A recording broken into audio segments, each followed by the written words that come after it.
RMG Batelma, des actualités uniques, dynamiques et renversantes dans le journal TV. Cyberbike est compatible avec votre console Wii ou PS3. Disponible de suite chez Batimax 1 à 1 pour un prix remisé à 240 000 arrières. Offre valable jusqu'à l'épuisement de stock. Batimax, la qualité au meilleur prix.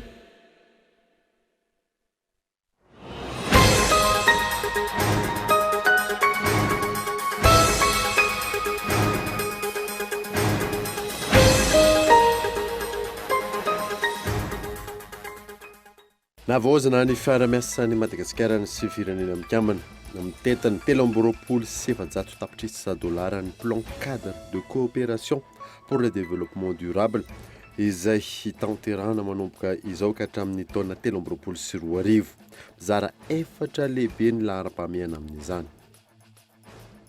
Manainy sy ny korotana na crise politika ny CFM makasika ny fividianana ilaina raha ny fanazavana ny fametrahana ny sehatra ifampiresahana entina misoroka izany. Kolikoly tamin'ny endriny samihafa no isan'ny naniba ny orinasa Jirama araka ny fanadidina lalina izay nitotisa ny Transparency International Initiative Madagascar. Fifanarahana maro tamin'ny orinasa no manjavozavo. Nisy tamin'ireo kandida ny taona 2024 ohatra no nampiny ny orinasa. Notokana ny vehivavy malagasy miara-miainga tamin'ny fomba ofisialy androany ny efitrano fianarana tao amin'ny EPP Ambohi Bazary commune Akadinandrina mitombo isa arak'izany ny efitrano fianarana any amin'ny toerana.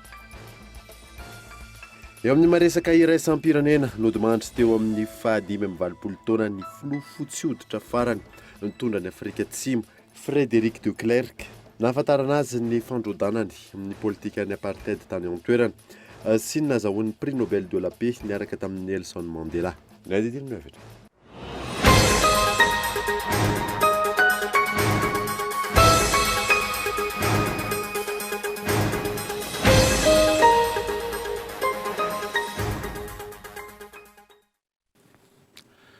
Salamandra tompoko lasy tompoko vavy fotoana vaovao eto amin'ny Akolo TV manasana ary anaraka izany hatramin'ny farany.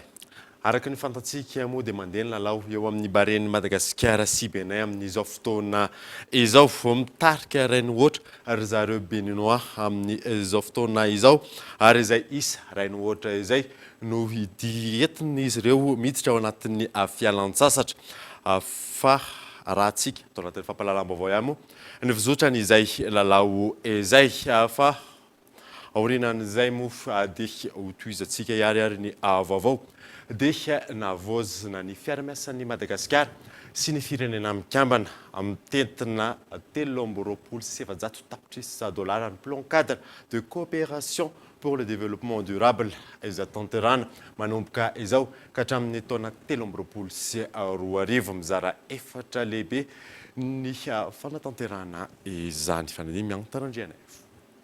Tontosaina amin'ity taona 2024 ity ka hatramin'ny taona 2024 ny plan cadre de coopération pour le développement durable na ny PECA dia raha miasan'ny Madagasikara sy ny firenena mikambana sy ny fampandrosoana maritra eto amin'ny firenena.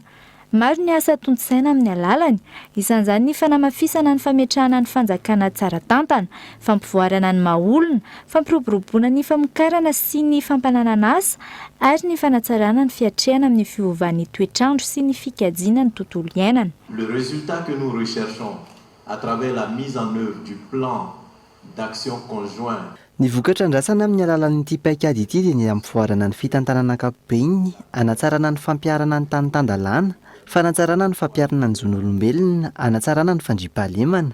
Rehefa miresaka sika hoe fitantanana dia eo izany ny fanohanana ny ezaka ataon'ny fanjakana manoloana ny ady aty ao amin'ny kolikoly. Ny resaka fandriampahalemana ihany koa dia tsy mijanona amin'ny asandalina tsy ila ihany fa voakasika izany ny fanohanana ireo mponina tena marefo ara-pivelomana mba hahafahana manatsara ny fiainan'izy ireo amin'ny lafiny ara-tsakafo, fianarana, fahasalamana sy ny maro hafa.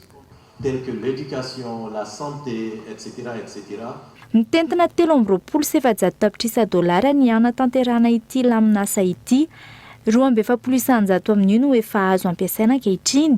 Maro ny fanavaozana ao anatiny raha oharina tamin'ny plan cadre izay nisy tany aloha. Le premier, c'est la mise en place d'une nouvelle équipe pays. Voalohany dia ny fametrahana ekipa vaovao izay tena hamaly ny laharam-pahamehan'ny firenena Faharoa dia ny fametrahana ny rindran-damina izay mahaleo tena amin'ny pneude mba ahafahana mametraka tanteraka izay fahaleovantena izay. Fahatelo mahasamihafa ity kadra ity tamin'ny teo aloha dia ny fanomezana vahana ny fiaraha-miasa tsy hijanona eo anivon'ny firenena mikambana ihany, ary ny fahadimy farany dia ny fampanarahana ny cadre de coopération amin'ny laharam-pahamehany fanjakana malagasy sy ny ilain'ny firenena. Du cadre de coopération aux priorités nationales et aux besoins du pays. Androany no nampahafantarana tamin'ny fomba ofisialy teny amin'ny Carleton Anosy ny votoatin'ny plan cadre de coopération pour le développement durable. Isan'ny hojerena amin'ny alalan'ny fanatsarana ny fiara-miasa amin'ny sehatra tsy miankina, ireo firaisamonim-pirenena sy ny maro hafa. Tsy mbola ivoaka atoato ny lalàna vaovao hifehezana ny fitrandrana arenan-kibon'ny tany eto Madagasikara. Izany mampisatra izany ny famaritana ny tatao-ketra sy ny taberbidy avy amin'ny fitrandrana ho ny talen'ny kabinetran'ny ministera tompon'andraikitra Yves Richard. Tsy mbola nahita marimaritra iraisana mifandrafetana ny lalàna hifehezana ny fitrandrana arenan-kibon'ny tany hatreto ny komisiona natokana amin'izay. Isan'ny mampizarazara ny hevitry ny rafitra dimy mandray anjara amin'ny famolavolana ny lalàna ny famaritana ny tatao-ketra sy ny tamberimbidy avy amin'ny fitrandrana. Ny fandiniana nandeha foana fa eny nisy an'izay nataoko hoe tsy fitovian-kevitra fa eo amin'ny resaka tatao-ketra resaka momba ny redevance sy ny anjara andraikitra tamberina hoentin'ireo mpitrandraka zany ao anatiny no tsy nitovizan-kevitra kely.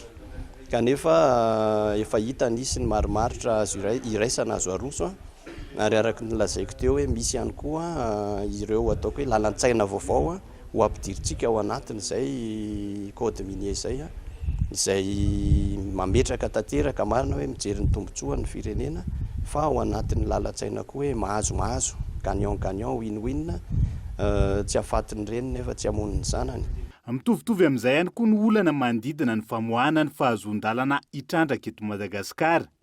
Mila fainganana ny fitadiava mba olana ka antony nanomana ny antinmeran'ny olona ny fokonan-doha mahakasika ny sehatry ny arenan-kibon'ny tany hiarahana amin'ny APF na ny Assemblée parlementaire francophone. Maha hoe parlementaire ny tena dia tsy maintsy mijery hoe ny rijateny izay misy amin'izao sy ny lalàna misy amin'izao dia hoe tsy maintsy atao hoe mifanaraka amin'ny tanjona sy ny politika ankapobeny ataona fanjakana ka zahay zany dia mampirisika ary mitaona hoe tokony hisy ny fampirisihana nireo mpamatsy vola avy any ivelany hampiasa ny volana eto amin'ny resaka arenan-kibon'ny tany ity fa ao anatin'ny fanajana lalàna velona ary indrindrandrindra ao ny fitsinjovana ny toe-karem-pirenena ary indrindrandrindra manaja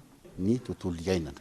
Ankoatra ny fanjakana malagasy izay soloan'ny ministera ny arenan-kibon'ny tany sy ny loharanon-karena stratejika tiana. Mandray anjara amin'ny famolavolana ny lalàna hifehezana azy ihany koa ny chambre des mines, mipitrandraka vavety, mipitrandraka madinika ary ny sendika isan-tsokajiny. Nanomboka androany teny Ivato ny fokonan-doha amin'ny parlemantera anatin'ny APF mahakasika ny sehatry ny fitrandrahana arenan-kibon'ny tany. Manahy ny siny korotana anankiresy politika ny CFM mahakasika ny fifidianana ilaina raha ny fanazavana ny fametrahana ny sehatra ifampiresana entina misoroka izany. Michel Aranarjo. Mafana ny toedrara politika misy eto Madagasikara amin'izao raha nambarany filohan'ny CFM na ny Conseil du fampihavanana malagasy miseho amin'ny endrika maro izany, isan'izany ny fiantsiana ady amin'ny alalan'ny tambazotra serasera. Toejava misy teto amin'ny firenentsika ary hitantsika koa ny fifandirana ara-politika amin'izao fotoana izao mihamafanana ny déclaration ary izay hitantsika eny amin'ny haino aman-jeny eny amin'ny réseaux sociaux fa misy ireo fiantsina, misy ireo ataontsika hoe déclaration zay somary raha miteny vahiny moa izy déclaration incendiaire à propos haineux zany hoe mifandranitra ny samy malagasy manahy izahay fanahina zany ka aleo velona hiahy dian'izao ary mandray ny fepetra dian'izao. Zay zany mahatonga anay manao an'izay ao anatin'ny mission ny CFM ny prévention de conflit. Manoloana izany napetraka rotoizana manerina ny nosy ny sehatra ifampiresahana fifanankalozan-kevitra ahitana mpisehatra maro eto amin'ny firenena.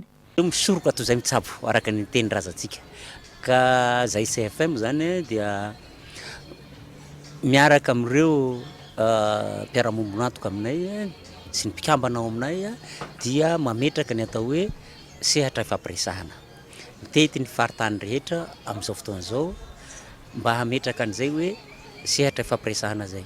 Inona moa ny antony? Ny antony dia amin'ny alalan'ny fampiresahana no ahafahantsika misoroka ny zavatra mety hitranga, mamaha ny olana efa mitranga.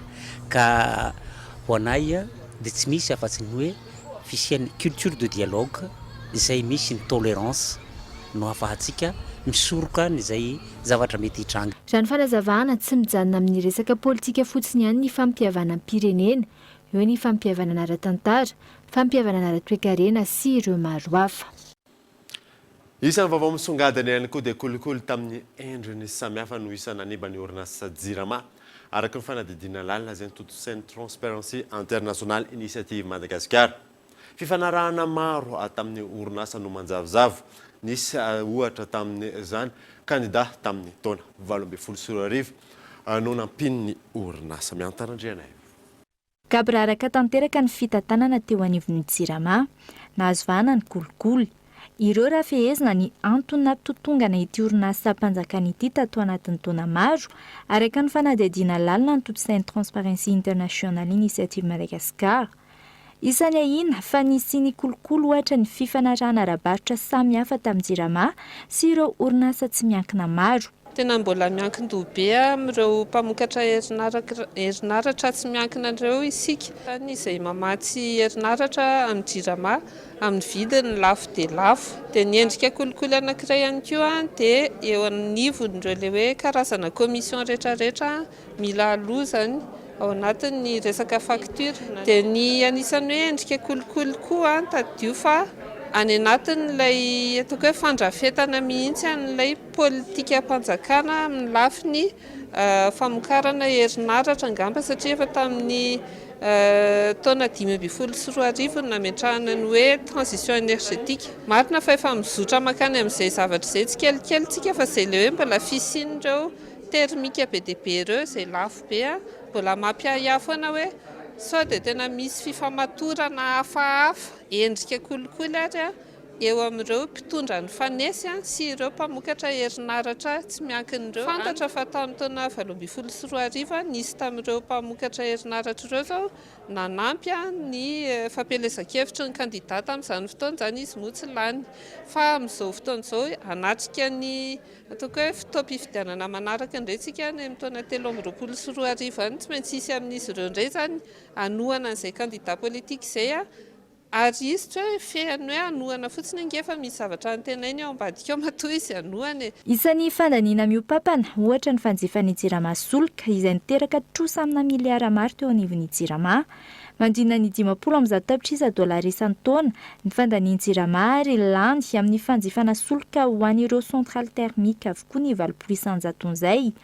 Miankina tanteraka amin'ny finiavana ara-politika no ahafahana manarina ity orinasa mpanjakana ity raha ny fanazavana. Mbola lavitrezaka nefa izany raha ny zava-misy tato anatin'ny taona maro no jerena. Volonté politika na hoe ny fahavononana ara-politika foana no mitondra ny zavatra rehetrarehetra satria na ny tao amin'ny banky iraisam-pirenena ary ange banky mondiale efa hatramin'ny taona ela no nieritreritra izany izay le hoe misy scénario maromaro anavotana ny JIRAMA. Dia efa tsisy niantra moa ilay scénario avy eo. Amin'izao fotoana izao mbola misy an'ilay programme hoe PAGOS hatramin'ny faran'ity taona ity mbola amin'ny banky mondiale ihany koa mbola mandinika an'izay le hoe ahoana ny anavotana ny JIRAMA izay. Fa io raha tsy ny fitondrana mihitsy ny manapa-kevitra hoe inona leo atao restructurena mihitsy le JIRAMA. Le fialana amin'ilay kolikoly en tant que filosofia fanaovana zavatra mihitsy ny tena mila fongarina satria io rehefa ninona scénario raisina rehefa mbola hiaro an'ilay tombotsoan'ireo le olona manam-bola be sy manam-pahefana be ireo foana le schéma énergétique raisitsika dia mbola levona foana le izy fa tsy ho tafavoaka mihitsy. Tsy aivina, ny taona 2021 nisy ny fampidirana am-ponja ny tale jeneraly ny Jirama teo aloha sy ny tale jeneraly Lefitra noho ny antony fanomezana vahana ny fiara-miasa amin'ireo mpamokatra herinaratra sasany izay nitarika fahaty-amika maro tamin'ny orinasa. Raha nitatra ny taona 2021 io hatrany, nitentina 7.7 miliara ariary ny trosan'ny Jirama tamin'ireo orinasa ireo. Tokony mbola maro ny ampiarana ny lalàna tamin'ireo tompon'andraikitra samihafa nahatonga ny fitotonganany orinasa izao, araka ny fanioan-kevitry ny Transparency International Initiative Madagascar hatrany. Manoloana ny fisian'ny setroka be eto Antananarivo sy ny manodidina nidina ifotony, nanentina sy nampiatsiahany tokony hikojakojana fiara ny ministera sy ny DGSR nandritry ny fisavana natao tamin'ny lalam-pirenena omaly fiara miisa 13 amin'ireo 450 ny voasakana no namoaka setroka be ka eto Andriantsiravo. Miparitaka ny setroka, sempotra Antananarivo sy ny manodidina. Isan'ny antony voalohany mahatonga izany ny setroky ny fiara.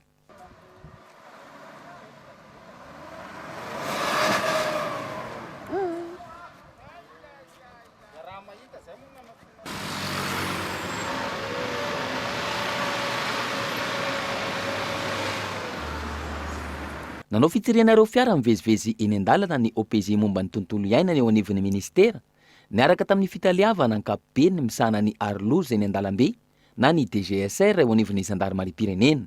Toerana roa no nanatanterahana ny fitsiriana. Ny 7 novambra lasa teo amin'ny sapanana Ambohitrimanjaka, nandritra ny ora iray sasany, fiara 430 no voasakana, ary 8 tamin'izy ireo no namoaka setroka diso tafahoatra, voasikajo inapta, ny iray lany vizity teknika. Omaly 10 novambra, teny amin'ny lalana mivoaka ny lalam-pirenena teny Avolony natao ny fitsiriana. Tamin'ireo fiara 450 voasakana, ny 30 amin'izy ireo nitsapa fa mamoaka setroka be, ka ny 10 amin'izany no azo lazaina ho diso tafahoatra, ary ny iray nampidirina toeram-pangejana fiara. Fanentanana no atao, ary roso amin'ny fanasaziana raha mitoy ny tsy fanaran-dalàna. Mbola mitondra an'izay hoe fanabeazana sy fanentanana ara-tontolo iainana izay inona no azo atao, inona no tsy tokony mbola azo atao fa misy fotoana kosa dia tonga amin'izay amin'ny hoe fanasaziana. Ka eo no idirana lalindalina kokoa dia misy zany zao ny fiaraha-miasa iarahan'ny ireo OPJ de l'environnement ireo miaraka amin'ny zareo avao amin'ny direction générale de la sécurité routière mba hijery hoe izy ireo fiara tena mpandoto na ireo fiara miteraka setroka eny an-dalambe ireny ka misy ny fanakanana ataon'zareo avao anatin'ny DGSR fa misy ihany koa nefa ny fanabeazana atao amin'ireny olona ireny dia vahaolana koa zany anisany dia hoe mila isika isan-tokantrano mahay mikojakoja ireny fiara ireny satria ny fikojakojantsika ireny dia fitandrovana ny fahasalaman'ny olom-pirenena miara-miaina amintsika.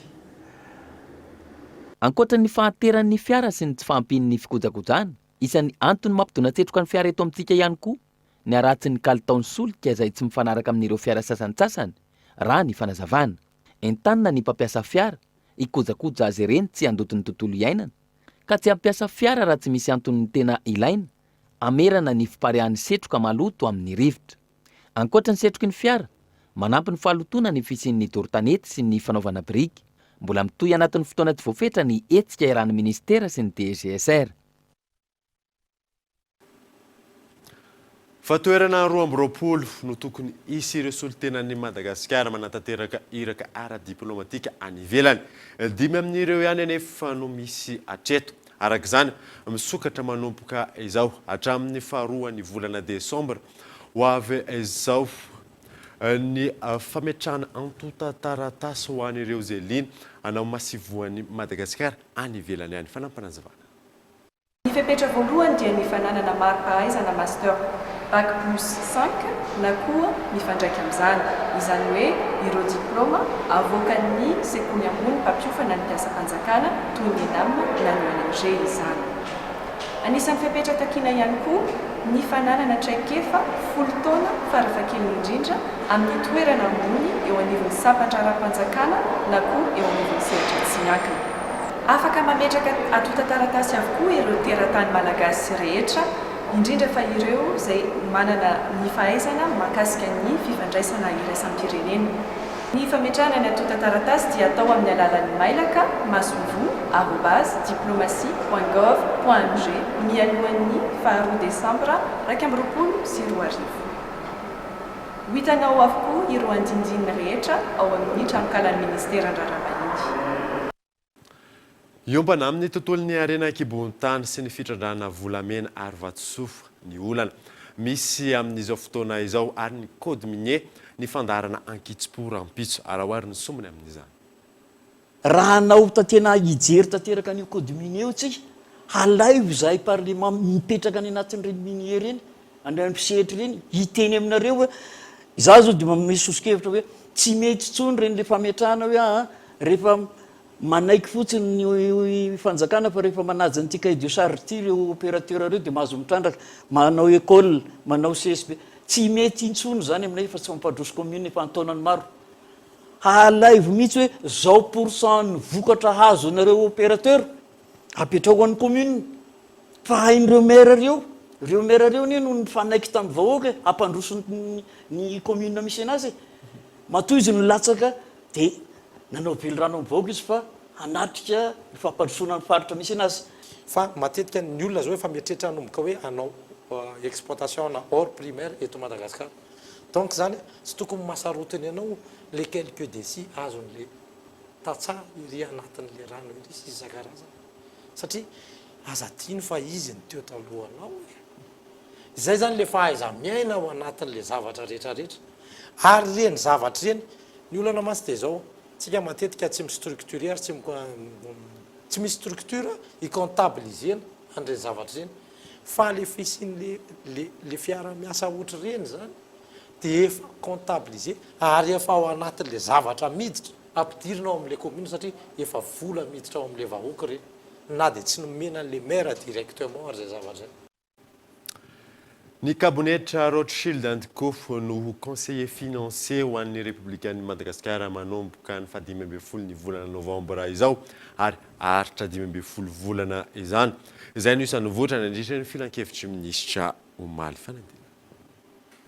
Manana conseiller financier manomboka ny 15 novambra izao ny Républicaine Madagascar. Ny kabinetra Rothschild and Co no nankatoavana nandritra ny filan-kevitry ny minisitra Omaly. Ity kabinetra ity izay vondrona iraisam-pirenena mahaleotena ary matianina amin'ny torohevitra amin'ny fanjakana sy ny orinasam-panjakana eo amin'ny fitantanam-bola. Araka izany amin'ny mampanolo-tsaina azy dia isan'ny asa ho tanterahana ny fanomanana amin'ny fidiran'ny Madagasikara ao anatin'ny tsenam-bola iraisam-pirenena na ny marché financier ary ny notation inaugurale sy ny fanatsarana ny indicateur de compétitivité an'i Madagasikara. Eo ihany koa ny famatsim-bola indray, ny rafitry ny renivola ny Air Madagascar sy ny fitadiavana mpampiasa vola vaovao amin'ny alalan'ny fonds propre sy natrosa. Anatin'izay ihany koa ny fitadiavana famatsim-bola ho an'ireo tetikasa laharam-pamehana ao anatin'ny drafitra fampandrosoana ny Madagasikara na ny PEM.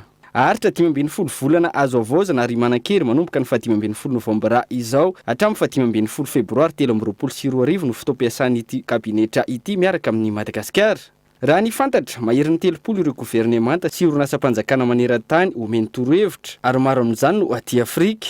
Ankoatra io ny votra nandritra ny filan-kevitry ny ministra ny tanterahana Omaly teny amin'ny lapam-panjakana ny avoloha ihany koa ny fankatoavana ny fanatanterahana amin'ny 15 novambra izao ny dinika politika andian'ny fasivy eo amin'ny Madagasikara sy ny vondrona Europeana izay atao eto Antananarivo. Hodinina mandritra izany ny fitantanana ny toedra ra ara-politika sy ara-toekarena eto Madagasikara. Eo ihany koa ny zon'olombelona, ny fiarovana ara-tsosialy ary ny fiaraha-miasa ny vondrona Europeana sy Madagasikara sy ny fampandrosoana ny arena ara-kolona. Lafa mavahafa kosa indray dia feno zato taona katroka amin'ity taona 2024 ity ny lavashkiri. Isan'ny hetsika nanamariana izay fahazato taona izay ny fiarovana ny tontolo iainana eto Madagasikara tamin'ny alalan'ny fambolena azo. Ateo ihany koa ny fizarana hafaliana teny amin'ny ankamasoa. Fanadina.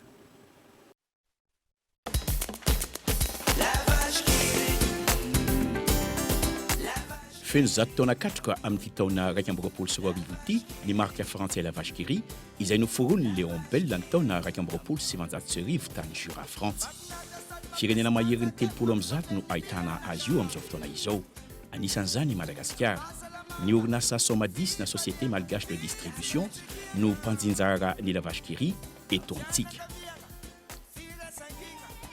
ny fiarovana ny tontolo iainana no anisan'ireo hetsika nanamarika ny fahazatotaonan'le lavashkiri teto madagasikara tanàna iray miala 80 kilometatra ny renivohitra antsoina hoe Atolo-Janahary ao ankazobe izay sahany ny fikambanana Akamaso tarihan'ny Mopera Pedro no nanaovana fambolena zanak'hazo frêne sy acacia miisa 500 zao moa dia ho mariky ny fandraisana anjaran'ny lavashkiri eo amin'ny fanasoavana ny firenena amin'ny lafin'ny tontolo iainana izay iarahanay amin'ny fikambanana Akamaso sy ny ministeran'ny tontolo iainana. Zany moa zany dia nataonay isorana ihany koa ireo mpanjifa izay niaraka tamin'ny lavashkiri nandritra n'izay fotoana naharitra izay. Ny ministeran'ny tontolo iainana no nanome mamaim-pona ireo zanak'hazo any lavashkiri izay namboly izany niaraka tamin'ireo mpianatra miisa 900 avy ao Atolo-Janahary. Satria tsara ny nome dia nisy ihany koa ny fiarahana ny faly sy fihinanana lavashkiri ary fiarahana ny sakafo.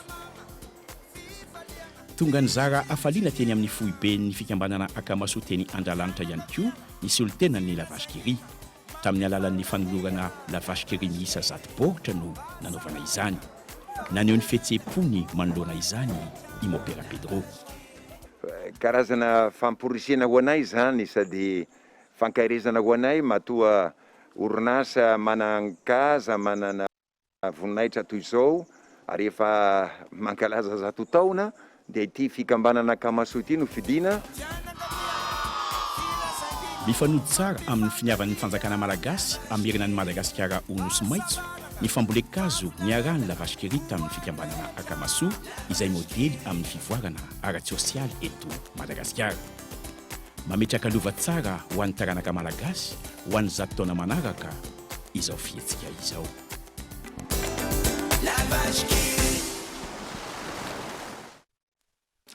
Tahaka mahazatra anaraka dokavatro isika melohany idirantsika ny tapany faharoan'ny vaovao rehefa avy eo ary.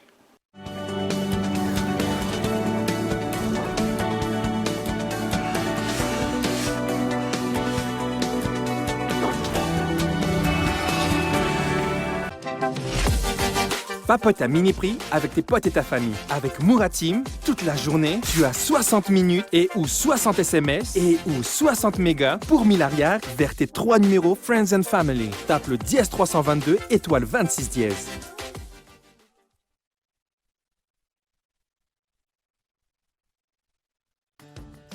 Réduction jusqu'à moins 45% des taux d'intérêt et 0 ariard sur les frais d'études de tous les crédits chez Baobab Banque Madagascar.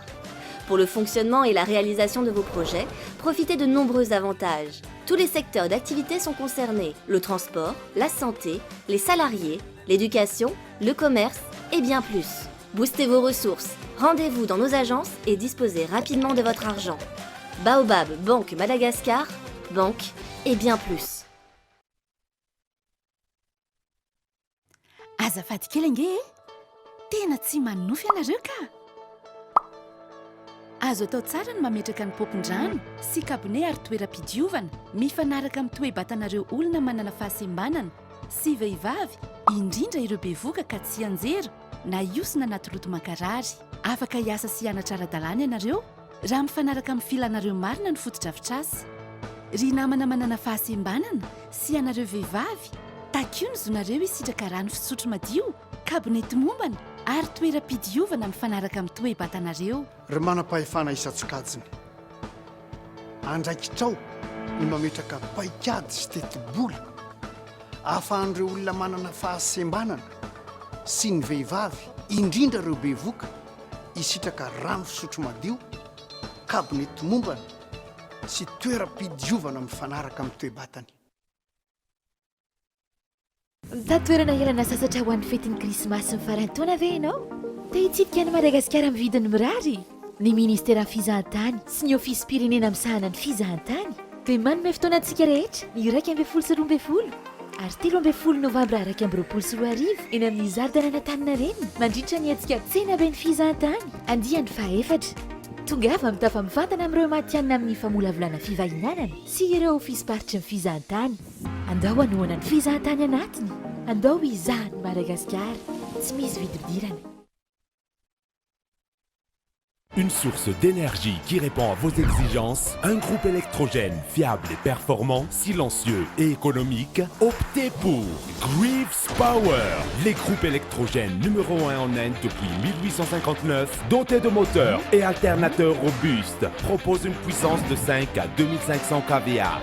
Un vrai rapport qualité-prix pour 1 million de groupes vendus en Inde. Disponible uniquement chez Batimax ou sur le site web www.batimax-mata.com.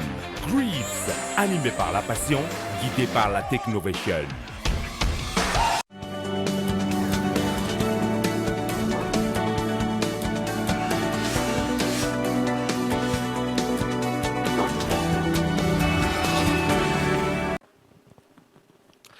mandray vahiny sampana fampalalambavao amin'ity androany ity mirahalahy zay mandray vahintsika miaraka amin'ny Henri Florian tenako amin'izany aromeko azy avy hatrany fidirana.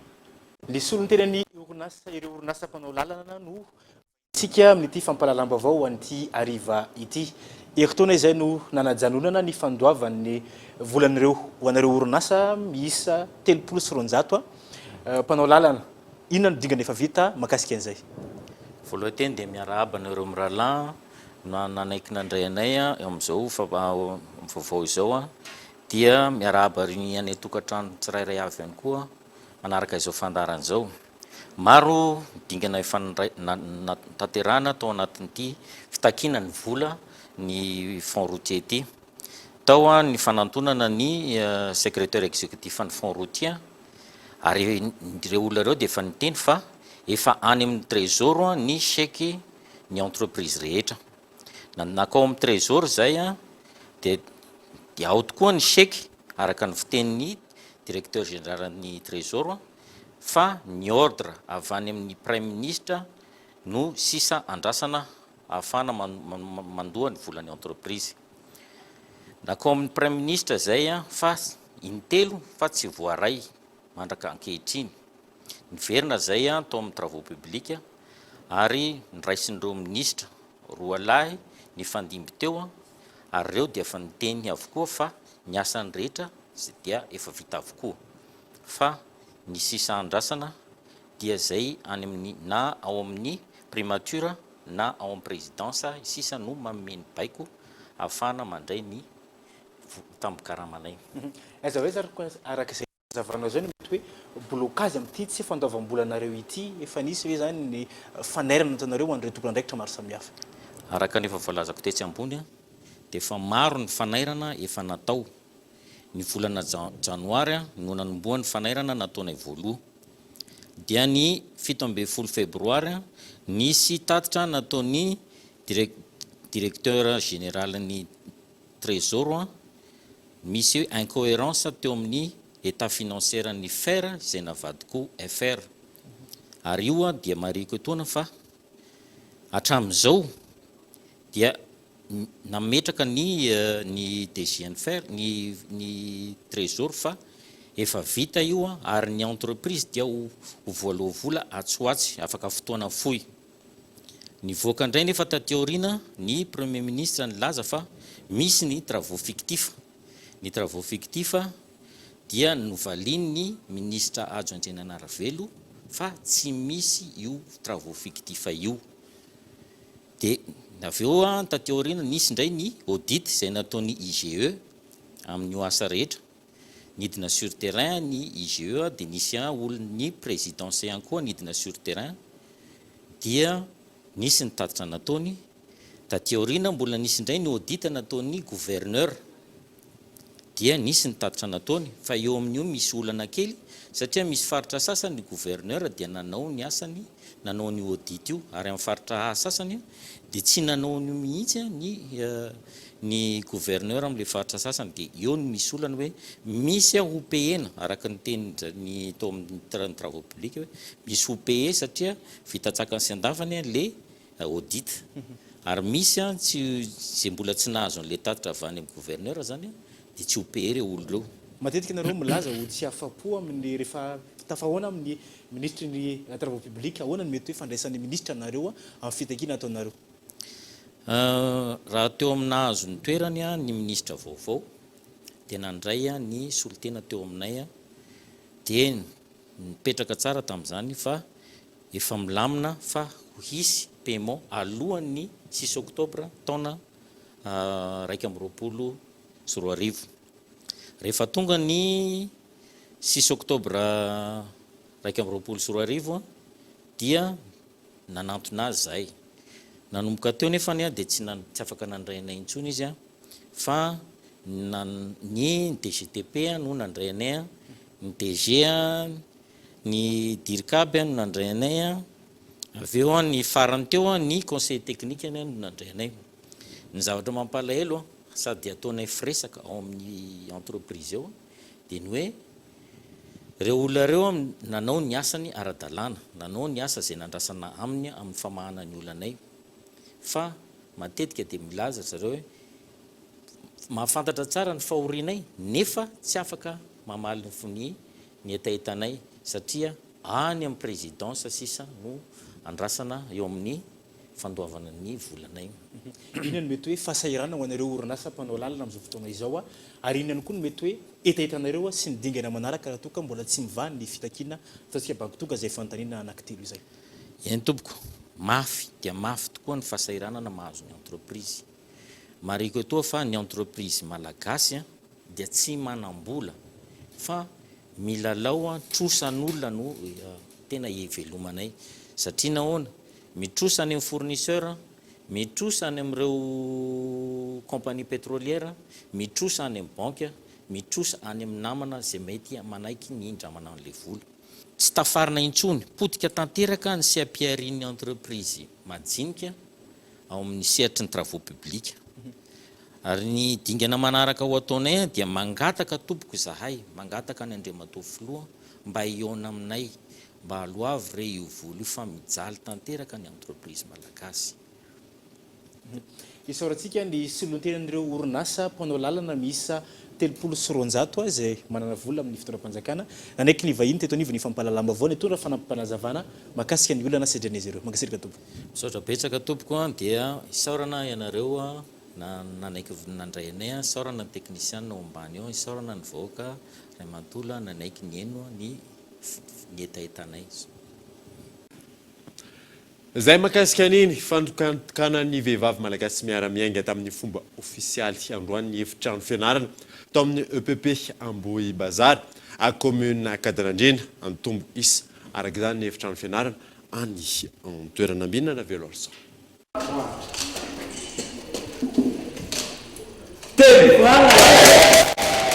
Notokanana androany teto Ambohi Bazary commune Ankadinandrina ny efitrano fianarana miisa 2. Saika avaovao avokoa ireo fitaovana ato anatiny toy ny tabilao ary ny dabilio. Ny tombo indray ny fotodrafitrasa eto amin'ity fokontany ity. Ankoatr'izay notolorana sy ny bendrano ihany koa ity sekoly ity. Afa-pasahirana anaraka izany ireo ray aman-dren'ny mpianatra ary ireo mpianatra noho ny fisitrana izao fotodrafitrasa izao.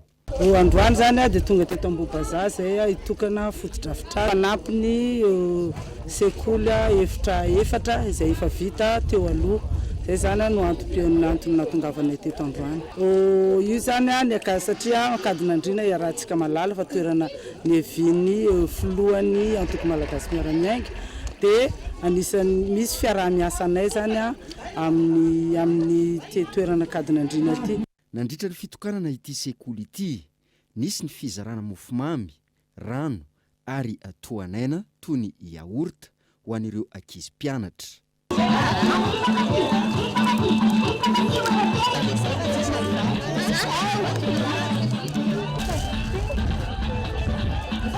Tsy janona treto ny hetsika karakarain'ny VMMM na ny vehivavy malagasy miara-miainga eo amin'ny resaka fanampina ireo mponina fa mitrany. Androany ny fitokanana fotodrafitrasa toy ny sekoly. Rapitso zoma 12 volana novambra kosa isy ny hetsika ara-pahasalamana ho fitsaboana nify sy ny ativava izay mbola ao anatin'ny fanampiana ireo mponina eto amin'ny commune Kadinandrina trany. Tsy ahivina fa maimaim-poana ny hetsika ara-pahasalamana ataon'izy ireo mba ho fitsonjovana ireo vahoaka sahirana.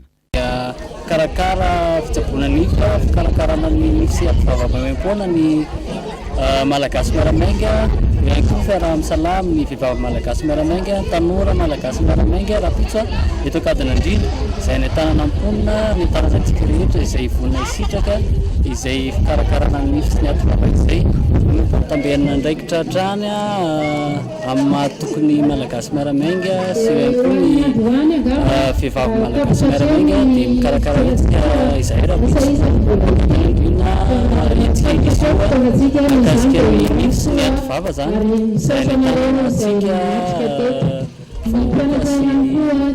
manana etaeta amin'izay etsika izay manana olana amin'ny nify dia manentana antsika ho tonga anatin'izay sy isitraka izay tsy misy volalofa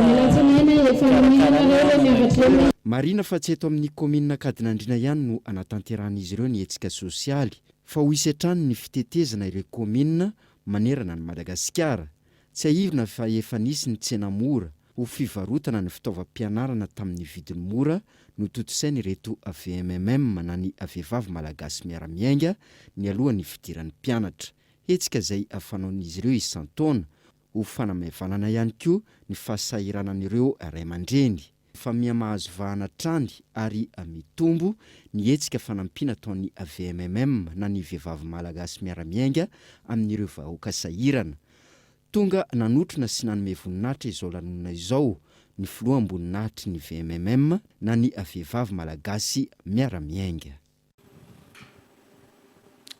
Araka ny vaovao voaray ao ambadika ao dia mitarika roa ohatra zareo Béninois amin'izao fotoana izao. Fa ny anoizantsika ny vaovao kosa indray dia tsaroana androany fatelo amin'zato taona nampitsarana ny ady lehibe voalohany tsy adino amin'izany ireo malagasy lava nandritra izany ady izany teny amin'ny tsangam-baton'ny miaramila frantsay sy malagasy mato an'ny Frantsa no nanamariana izany alarana efso.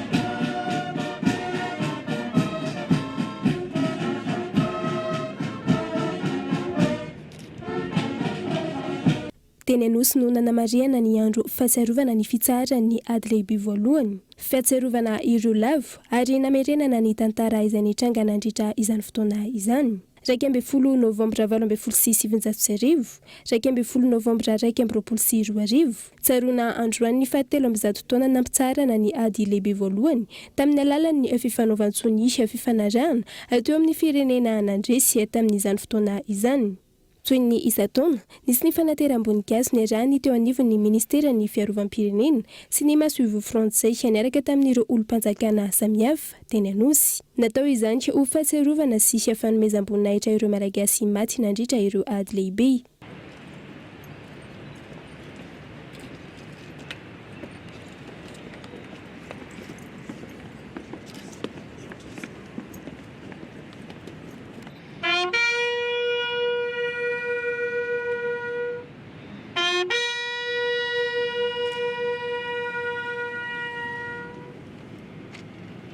Nandritra izany ankoho no namakin'ny masoivo frantsay ny taratasin'ny ministry ny fiarovana frantsay ho fahatsiarovana ireo frantsay sy malagasy lavo nandritra ny ady lehibe voalohany.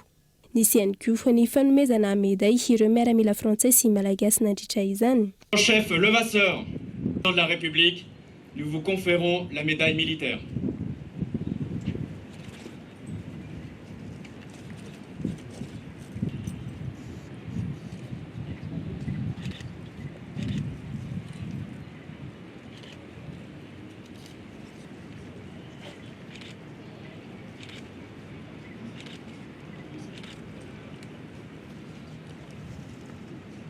Tsy ho adino hoy ny ministry ny fiarovam-pirenena ireo malagasy lavo nandritra ireo ady lehibe ireo. Ny ady natao tamin'ny ady lehibe voalohany sy ny ady lehibe faharoa dia fantatrareo fa ady ho an'ny fahafahana atao hoe liberté zany ary fantatsika tsara fa maro ireo malagasy nandray anjara tamin'izany ady lehibe voalohany zany 3 arivo latsaka kely tao ro namoiny ainy tamin'izany ady zany a ka dia manana didy ihany koa tsika mba mahatsiaro azy ireny fa tsy hoe sanatria akory tavela tany lavitra izy ireny dia voadinitsika malagasy azy satria rahana malagasy ihany koa latsaka mitovy amin'ireo rahana avy amin'ny tany samihafa izay miady ho an'ny fahafahana. Ankoatran'ireo fokontany miisa 3 izay rehefa nametrahana fotodrafitrasa nitokanana tamin'ny fomba ofisialy omaly fotodrafitrasa vaovao fanodinana fako tetsy Akazomanga andrefana. Tetikasa izay avatsiana AFD Vola sy ny Fondation Suez ary ny région Île-de-France ny larana efisondra. Notokanana omaly ny fotodrafitrasa vaovao fanodinana fako teny Akazomanga andrefana. Andraharo izay tafiditra indrindra ao anatin'ny tetikasa quartier précaire izay novatsian'ny AFD Agence Française de Développement Vola sy ny Fondation Suez ary ny région Île-de-France. Togofo ny fiara-miasa teo amin'ny commune Antananarivo renivohitra sy ny ONG Positive Planète International no nanatanterahana izao. Marina fa ny RF2 no mitantana ny fotodrafitrasa miaraka amin'ny fanohanany fokontany sy ny commune Antananarivo renivohitra. Ety ampanomboana aloha zany dia fanodinana fako karazany anankitelo no ataon'ny RF2. Ny voalohany dia ny fanodinana ny fako avy ao an-dakozia, izany hoe reny hoditra legioma sy hoditra voankazo na ambin-tsakafo reny izay avadika ho zezika, compost moa ny ahafantarantsika anazy. Dia ny faharoa ny fanodinana ny vovoka charbon ho charbon écologique. Dia ny fahatelo ny fanodinana ny carton, ny baoritra zany sy ny taratasy ho avadika ihany koa ho angovo mamokatra afanana sy afaka andrahoana sakafo ihany koa. Izay zany no anombohan'ny RF2 azy. Fikajiana ny tontolo iainana amin'ny fanodinana ny fako mba tsy hiparitaka no tanjona amin'izao tetikasa izao. Fokontany miisa 4 eto Antananarivo no efa misy fotodrafitrasa fanodinana fako toy izao, toy ny eny Amboditsiry, Manjakaray, Ambatomainty ary Ankazomanga. Nitondra fanentanana ho an'ireo vondrom-bahoaka paritra eny fotony mahakasika ny fananganana tany Anjanakazo. Any minisitra lefitra ny tontolo iainana nandritra ny fivorian'ny ben'ny tanàna sy ireo gouvernora tao Antsirabe. KOL-TV Antsirabe. Tsy tafiry ao anatin'ny fandaharam-potoana na ny plan du travail annuel eny anivon'ny commune sy ny faritra ny lamina amin'ny fametrahana ny Tanjanakazo amin'ny fiainana ny tontolo iainana. Noho izany indrindra ny antony fampatsiahivana nomeny ny ramatoa minisitra lefitry ny ministera ny tontolo iainana sy ny fandrosoana lovainjavy nandritra ny atrikasa ny arahany tamin'ireo ben'ny tanàna sy ireo gouvernora manerana ny faritra natao teto Antsirabe. Politika ankapobeny fanjakana izany hoe izy telo amby folo dia tokony tsy misy animbinana izay vao tanteraka ilay ivelorana. Ny zavatra hita nefany resaka sosialy, resaka infrastructure, resaka barrage, resaka agriculture, resaka ohatr'izay daholo zany zavatra hita fa tsy dia figuré ao anatin'ny PTA-nareo ilay ara-tontolo iainana. Dia tiako zany mampatsiahy antsika fa ao anatin'ny iveloran'ny filoham-pirenena ny annexe 10 ny PGE PM. Dia mba mangataka zany fiara-miasa amintsika rehetrarehetra. Manantena zany zahay fa amin'ny lancement officiel amin'ny janvier dia befa mandray anjara daholo gouverneur rehetrarehetra amin'izay fametrahana Tanjanakazo isaky ny commune sy isaky ny vokotany izay raha mba sitrakareo. Dia ny maire ihany koa ao anatin'izay. Dia mangatahana zany nareo rehefa manao an'ilay plan indrindra fa amin'ilay voalohany angataka an'ilay FDL iny dia mba ampidiro ilay tompoko ilay fiarovana ny ala, fiarovana ny tontolo iainana sy ny fambolekazo. Satria ny atao hoe reforestation na ny fandrakofana ala tsy mijanona amin'ilay boisement ihany fa ny fiarovana n'izay efa misy eo ihany koa. Zanakazo efatra lisan'ny taona nezahana ovoleny, velarany tany 5 alina sy 1 hektara kosa nezahana rakotra ala manerana ny Madagasikara. Lafim-baovao hafa kosa indray dia miezaka miarina tsikelikely ireo orinasa afaka amin'izao fotoana izao na eo aza ny voka-dratsy izay nateraky ny Covid-19 raha ny fanadidina natao tamin'ity androany ity ka itao Andriatsilavo. Iray amin'ireo orinasa afaka mba nahitana olana maro ny eto Tanjombato. olana teo amin'ny mpiasa sy ny mpampiasa, olana teo amin'ny fanafarana sy fanoranana entana. Teo aloha raha ny fanadihadiana natao, kontenera enina ahitanareo asa vita no aondrana makany ivelany. Amin'izao fotoana, zara raha mahafeno kontenera 2 izany. Na izany aza, mitoy ny asa ary mbola mandray piasa izy ireo, araka ny petadrindrina eto amin'ny vavahady. Mbola manana asa, ny orinasa zany mbola tsy tapaka contrat hatreto aloha. Ary ny tena zavatra tena marina ny azo mazy mbola manana asa ara-dalàna, mbola nisy kontenera 3 tonga teo re mipiasa milaza hoe mitokona hoe mikatona ny orinasa, fa ny orinasa dia manana mafetony ary mbola manisy taratasy ambavady izay vonina ny verina iasa dia mbola mandray ny orinasa. Ny resaka hoe hostisy knapsa zany mbola mandray tsara ara-dalàna ny karamanera, mbola tonga ara-potoana ny karamanera tsisy fatarany ato. Tsy marina ny filazana fa mandroka piasa ny orinasa raha ny fanazavana voaray. Fepetra noraisina, anasaziana ireo piasa minimana korontana no natao.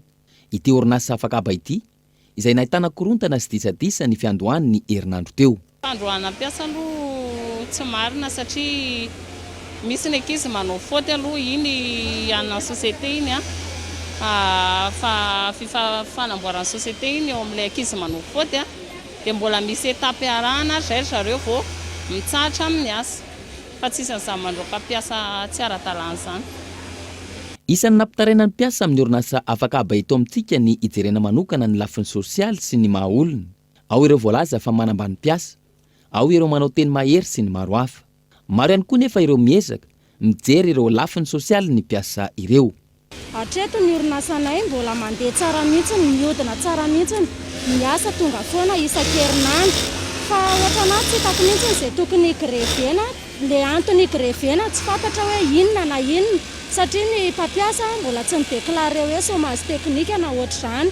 Zay ary tamin'ilay confinement reny mbola miasa foana, mbola tsy nanapaka anay tsy niasa zany izy. Zay zao nisy fangatahanay hoe solon-tsakafo mba ampiakary kely patron na ampiakarin'ny zareo ny solon-tsakafonay zao. Tsisy ninino, tsisy olana mihitsy ny aminay. Milaza zareo fa misy ny antso-jay, misy ny raha matahora atao amin'ny piasa. Angamba nareo afaka manam-pirovana zany satria miasa kalalahana amin'ny piasa. Tsy misy mihitsy zany ny antso-jay, tsy misy ny raha matahora, tsy misy koa izany atao hoe tsy fanajana zomaolona zany. Izahay ao amin'ny tompona ndraiky tany piasa ary ny tena sarotiny amin'ny fanajana zany. Isan'ny faritra nahitana orinasa afaka aba maro ny faritry Tanjombato ary manodidina ny 50 izy ireo tany am-piandohana. Taorian'ny krizy ny taona 2020, maro tamin'izy ireny no nikatona ary vitsy sisa no afaka manohy hatramin'izao. Nanamafy ity toerana nanaovana fanadihadiana ity fa tsy hisy ny fikatonana araka ny feo mandeha ary miezaka ny anatsara sy anitatra ny famokarana anomezana asa ireo tanora tsy anasa eto amintsika.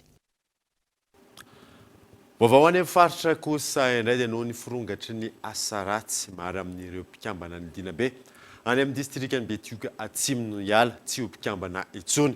Mifanesesy ny asan-dahalo sy ny fanafiana hoy izy ireo ka izay miasa mafy sy miady amin'ny tsy fandriam-pahalemana indray no samborina gaeto any Antsilavo. Ny aliny 7 novambra teo tokony ho tamin'ny 7 ora, omba misa 14 ny lefitry ny be tanàna ny Andranomangatsika no lasa ny dahalo tao amin'ny fokotany Ambimbahy. Talohan'io ny 1 oktobra lasa teo, omba misa 7 any be tanàna ny Ankilivalo no lasa ny Malaso. Raha ny loharanom-baovao azo hatrany, omby sarety misy 12 ny orobainy dahalo nanomboka ny aliny 20 oktobra no makaty ka mbola tsy misy hita hatramin'izao ireo omby very. Tsy nialatra omby ihany, mirongatra ihany koa ny fakifasana sy ny alatra tao lapaty any amin'ny distrikany Betioka atsimo. Ny aliny 20 oktobra lasa teo, fasana misy 20 no vaky tao amin'ny kominina Manalibe, raha fasana misy 15 kosa nisy namaky tao Anjatotokana, kominina Beza, ny 30 oktobra lasa teo. Ny aliny 7 novambra hatrany, tokony ho tamin'ny 9 ora, kamion iray nitondra vary avy any Toliary azo any Pekily no notafia ny dahalo mpanakan-dalana tao Betala, kominina Vatolatsaka, ka lasa ny malaso tamin'izany ny vary fitogony. Zazalahy 12 taona ny andreo sy tena tsano maty nisy namono tamin'ny fomba feno abibina ny atoandro ny 2 novambra lasa teo tany amin'ny fokotany Anarabe, kominina Betioka. Ny aliny io hatrany tokony ho tamin'ny 12 ora tany amin'ny kominina Besely Fanafaka, tovolahy iray 17 taona avy any Ankilivalo namonjy avoriana fetony nisy ny tifitra ka maty tsy tradrano tao amin'ny fokotany Manambaro. Ny aliny 5 novambra tokony ho tamin'ny 9 ora sasany, lehilahy iray 17 taona no nivarotra omby amonjy fodiana no nitafiany dahalo teny an-dalana tao amin'ny fokotany Ankilitelo Feno Arivo, kominina Manalobe, ka lasany malaza tamin'izany ny lelavola roa tapitrisa ariary. Ny ariva ny 7 novambra tokony ho tamin'ny 7 ora notifirin'ny olon-dratsy ny lehibe ny dinabe ny commune Andranomangatsiaka. Ny atoandro ny 4 novambra tokony ho tamin'ny 1:20 ora lehilahy iray 70 taona no maty tsy tradrano voatifitra tao amin'ny Fokotany Fenoarivo, Teva Manatsirana, commune na Tongobory.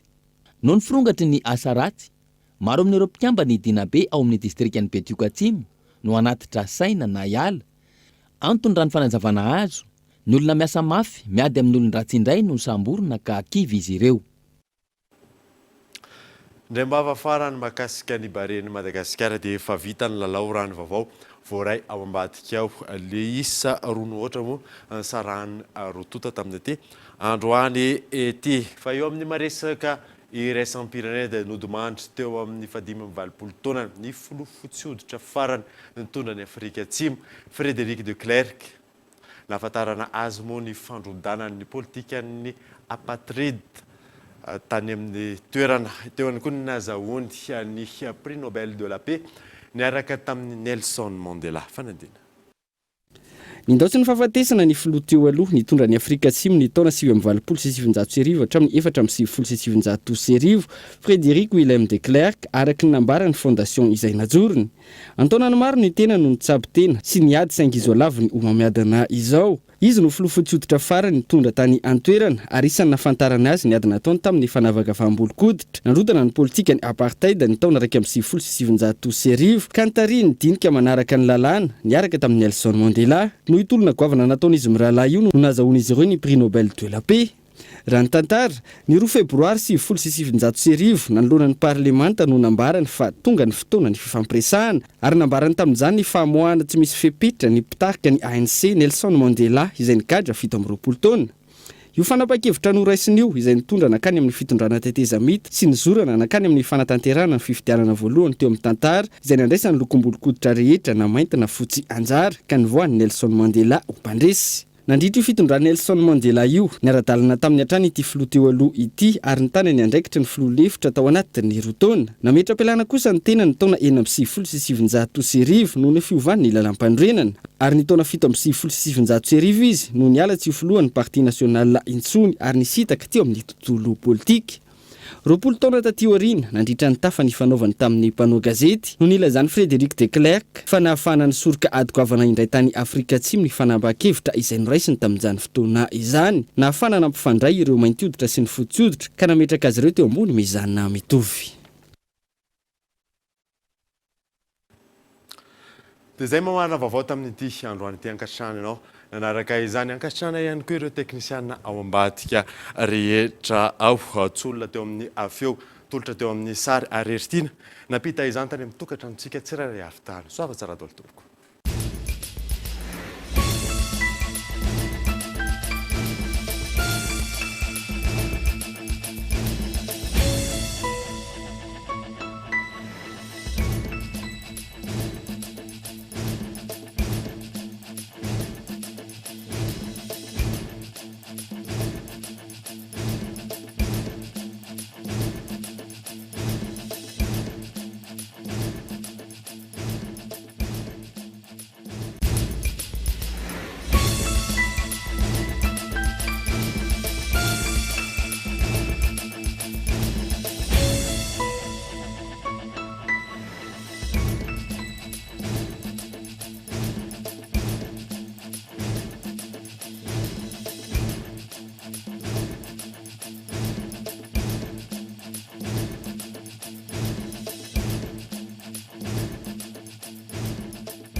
Cyberbike est compatible avec votre console Wii ou PS3. Disponible de suite chez Batimax 1 pour un prix remisé à 240 000 arias. Offre valable jusqu'à l'épuisement de stock. Batimax, la qualité au meilleur prix. 5G Batelma, des actualités uniques, dynamiques et renversantes dans le journal TV.